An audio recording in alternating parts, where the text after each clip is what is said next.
वंदे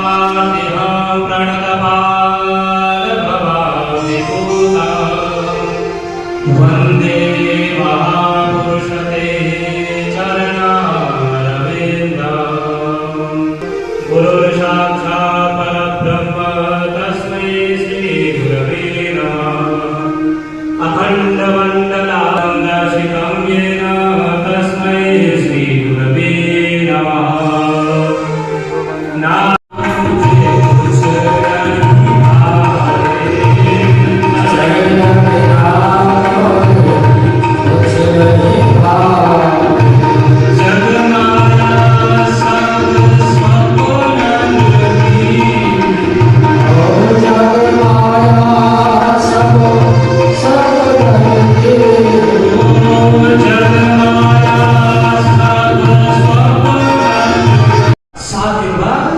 मृत्यु हो जाएगी तब अमृत रूपी कलश अमृत इनको बुला दीजिए और ये अजर अमर हो जाएंगे और हमें भगवत रूपी कथा अमृत हमें मिला दीजिए। सुखदेव जी बड़े विस्मित हो गए, ये कैसा, हमने तो देवताओं का ना आह्वान किया ना हमने बुलाया, फिर भी ये कैसे आ गए। बड़े असमंजस में पड़ गए सुखदेव जी। जैसे ही वहां पे जैसे ही देवताओं ने यह चीज बताई तब सुखदेव जी को समझ में आया, ओहो ये तो यहाँ पे सौदा करने आए हैं कि भगवत रूपी कथा अमृत हमें दे दीजिए और अमृत रूपी कलश परीक्षित दे दीजिए।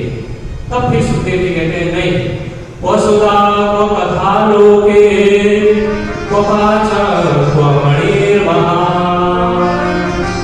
ब्रह्मरातो विचारेव तदा देवांजहासः।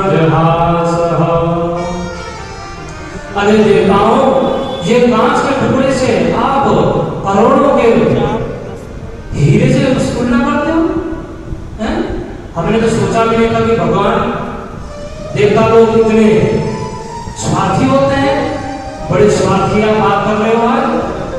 जैसे ही सुखदेव जी ने यह सुना बड़े दुखी हुए। सुखदेव जी ने बोला तुरंत आप अपना अमृत कलश उठा करके आप यहाँ से चले जाइए। जैसे ही अगर आप लोग श्रोता बन करके आए होते हैं कथा सुनने के लिए तो आप आराम से, जैसे अन्य वक्ता अन्य श्रोता बैठे हुए हैं, आप उन्हीं की तरह अगर बैठ करके कथा श्रवण करते तो हम आपको सुनाते। पर आपने आज सौदे की बात कर दी है, आप यह अमृत कलश उठा करके शीघ्र से शीघ्र यहाँ से चले जाइए। अब यहाँ पे समझने की बात है कि सुखदेव जी ने क्यों नहीं कथा सुनाई। चाहते कि सुना सकते हैं पर नहीं, सुखदेव जी ने समझ लिए कि यह देवता लोग बड़े स्वार्थी होते हैं। अच्छा, ये अमृत जो निकला था समुद्र मंथन से वही यह अमृत है। देवता लोग क्या करते हैं, यह अमृत अपने पास तो रखते हैं स्वर्ग में, पर इसको सूंघते हैं, पीते नहीं है, सूंघते हैं, क्योंकि अमृत थोड़ा सा है। इसको क्या करते हैं, वो लोग सूंघते हैं। कैसे? जैसे एक गांव में 3 कंजूस थे, महाकंजूस। वह कभी खर्च नहीं करते थे, उनको पराये लोग से लोग कंजूस बुला करते थे। अब तीनों मंडली आज एक बार जुड़ गई, उन्होंने कहा चलो आज कुछ हम खर्च करके दिखाते हैं इन लोगों को भी। तीनों लोग चल दिए, जैसे जैसे छाती पे धर के पत्थर धर के कैसे करके उनने 200 ग्राम घी खरीद लिया तीनों ने, और पूरे ग्राम में दिखा रहे देखो हमने भी देखो खर्चा किया है, हमने भी देखो घी खरीदा है, सबको बताने लग गए। अब वो अपने अपने घर के लिए चले गए तीनों लोग। जब चले गए, अब 1 महीने बाद तीनों लोग मिलते हैं। जब तीनों लोग मिलते हैं तो पहले वाले से पूछते हैं कि भाई घी का प्रयोग कैसे कर रहे हो, तो घी आपको खत्म हो गया होगा। वो कह रहा नहीं, ऐसे कैसे खत्म हो जाएगा, क्यों, आप तो रोटी बना के खाते होंगे तो पूरा महीना होगा, 200 ग्राम घी खत्म हो गया होगा। वो बोला नहीं, अभी नहीं हुआ खत्म। बोले कैसे कैसे चल रहा है आपका घी? बोला जैसे रोटी बन जाती है, एक सबसे नीचे वाली रोटी में घी लगा देता हूँ, एक ऊपर वाले में लगा देता हूँ और पूरा डब्बा बंद करके रख देता हूँ और सब लोग खा लेते हैं। पूरे घर वाले समझ जाते हैं कि हमने पूरी रोटियों में घी लगा दिया है। फिर दोनों बोलते हैं अरे राम राम, इतना खर्चा, तो इतना खर्चा कैसे कर लेते हो? फिर दूसरे से पूछा गया कि भाई तुम्हारा तो घी खत्म हो गया होगा। वो कह रहे नहीं, मेरा कैसे खत्म हो जाएगा जल्दी, मैं तो घी की डब्बी में सिलाई डालता हूँ और मैं सिलाई को निकालता हूँ और नीचे से ऊपर तक के लिए सिलाई से घी लगा देता हूँ। बोले ओ हो, आप तो बहुत ज्यादा खर्च निकले। तो तीसरे से पूछा गया आप क्या करते हो? उसने कहा कि मैं तो घी में डब्बी भर दिया हूँ, डिब्बी में घी भर दिया हूँ। अच्छा तो फिर कैसे करते हो उसका उपयोग? कुछ नहीं, उसको ढक्कन लगा देता हूँ और रोटी सब रोटी को फेर देता हूँ। हाँ, और जैसे ही उनको खाता हूँ डब्बी खोल देता हूँ और हम लोग उसकी खुशबू लेते रहते हैं घी की। सब लोग सोचते हैं कि हम घी लगी हुई रोटी खा रहे हैं। सोचो, ऐसे ही देवताओं का हाल है। जैसे घी की डब्बी खोल के रख दी है, ऐसे ही देवता लोगों का हाल है। सुखदेव जी सब समझ गए हैं, इनका हालत ऐसी है। अब देवता लोग सबको भेज दिया गया। अब क्या हुआ, यहाँ पे ब्रह्मराज सुखदेव जी महाराज का नाम, पहले सुखदेव जी से पहले नाम था उनका ब्रह्मराज, क्योंकि उत्तरा के अभिमन्यु की पत्नी उत्तरा के घर में जब अश्वत्थामा ने ब्रह्मास्त्र छोड़ा था, उसकी रक्षा करने के लिए स्वयं भगवान नारायण सूक्ष्म रूप धारण करके उनको बचाने के लिए गए थे, इसलिए उनका नाम ब्रह्मराज है ना। और सुखदेव जी का नाम विष्णुराज। इनका नाम विष्णुराज क्यों पड़ा? क्योंकि जब यह तोता रूप धारण करके व्यास जी महाराज के पत्नी के गर्भ में प्रवेश किए, जब 12 वर्ष पूरे हो गए, उसके बाद व्यास जी महाराज ने कहा सुखदेव जी से, पुत्र अब तो बाहर आ जाओ। सुखदेव जी महाराज बोले नहीं, अभी नहीं आ सकता। जब तक मायापति का हाथ मेरे ऊपर नहीं रह जाएगा माधव का, तब तक मैं कैसे समझूं कि मुझे माया जकड़ नहीं सकती है। जब तक माधव का मेरे ऊपर हाथ नहीं रख जाएगा, मैं तब तक इस चीज को समझ नहीं सकता हूं, ना मैं बाहर आऊंगा। तब वहां पे भगवान कन्हैया को आना पड़ा। तब जाके उनके चरण को जब पकड़ लेते हैं, गजराज छोड़ता नहीं, हाथी काफी देर तक विचलित होता है छुड़ाने के लिए, पर वो जब छूटता नहीं है, तब उसके बाद वो अपने परिवार के बच्चों से, पुत्रों से, पत्नियों से हेल्प लेता है कि मुझे बाहर निकालें कैसे भी करके। जब वो सूर पे सूर डाल के उसको निकालने की कोशिश करते हैं, उसके बाद जब वो नहीं निकल जाता है, तो वही लोग गजराज को छोड़ करके चले जाते हैं। इसी से ही प्रत्येक व्यक्ति को समझ लेना चाहिए कौन कितना है, कौन अपना है, कौन पराया है। हम यह नहीं कहते हैं कि पुत्र से आप मतलब मत रखो, पिता से मतलब मत रखो, घर से मतलब मत रखो, जमीन से मत रखो, जायदाद से मत रखो, मतलब सबसे रखो, पर ऐसा मतलब भी मत रखो कि हम भगवान को ही भूल जाए, मतलब भगवान से भी रखो। इसलिए हम इस पृथ्वी लोक में हम लोग आए हैं।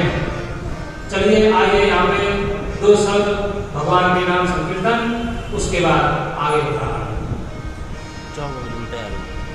बोलो वृंदावन बिहारी लाल की जय हो।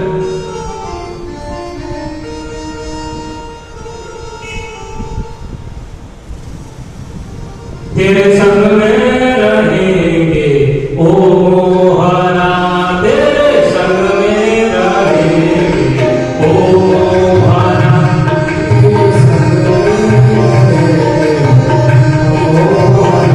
तेरे संग में रहेंगे ओ मोहना, तेरे संग में रहेंगे ओ मोहना, तेरे संग में रहेंगे ओ मोहना, तेरे संग में रहेंगे ओ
च यदिर्नष्ट परिपाती च ब्राह्मण। कहते हैं ब्राह्मण को ब्राह्मण के ही हाथ का बना हुआ खाना खाना चाहिए और सन्यासी को अपने हाथ का बना हुआ खाना नहीं खाना चाहिए। ब्राह्मण के खाने में, ब्राह्मण के हाथ के खाने में अगर वह नहीं खाता है तो वह नष्ट हो जाता है। अगर सन्यासी अपने हाथ का खाता है तो वह नष्ट हो जाता है। ब्राह्मण के खाने में तो सबका अधिकार है, ब्राह्मण का खाना सब खा सकते हैं, पर ब्राह्मण ब्राह्मण के ही हाथ का खा सकता है, यह शास्त्र कहता है। ब्राह्मणो समकुमासीत बाहु राजन्यः कृतः ऊरु तदसेजन वैश्यः पद्भ्याम शूद्रो अजायत। आजकल अगर राजनीति चल रही है तो चारों वर्गों पे ही राजनीति चल रही है। ब्राह्मण, क्षत्रिय, वैश्य और शूद्र, इन्हीं चारों वर्गों पे ही राजनीति चल रही है। कोई कहता है ब्राह्मण श्रेष्ठ है, कोई कहता है क्षत्रिय, कोई कहता है वैश्य, कोई कहता है शूद्र। नहीं, एक ही पिता के चारों पुत्र हैं। अच्छा, यहाँ पे अगर एक पिता के चार पुत्र हैं तो ऐसा थोड़ी नहीं कि बड़ा वाला श्रेष्ठ है और सबसे छोटा वाला श्रेष्ठ नहीं है। नहीं, ऐसे कैसे हो सकता है? नहीं हो सकता ऐसे। जब चरणों से निकली हुई गंगा पवित्र हो सकती है तो चरणों से निकला हुआ शूद्र क्यों नहीं पवित्र हो सकता है? हाँ, सबका अपना अपना अलग अलग काम है। यजुर्वेद में तो खुद भगवान कहते हैं इस चीज को, और गीता में भी कहते हैं भगवान चातुर्वर्ण्य मया श्रेष्ठ गुणकर्म विभागस तस्य कर्ता विद्य कर्मा। मेरे चारों वर्ण श्रेष्ठ है। भगवान ने कहा नहीं कि मेरा ब्राह्मणी श्रेष्ठ है और क्षत्रिय श्रेष्ठ है, शूद्र श्रेष्ठ है, ऐसा तो कहीं नहीं कहा। सबके अपने अपने कार्य हैं। जब भगवान बुद्धि कह रहे हैं कि चारों वर्ण मेरे ही श्रेष्ठ है, मेरे ही बनाए हुए हैं, तो हम लोगों को इस माया जाल में, लोगों के चक्कर में नहीं फंसना चाहिए। आजकल ये बहुत गंभीर राजनीति चल रही है, इस चीज से हम सबको बचना चाहिए। बोलिए वृंदावन बिहारी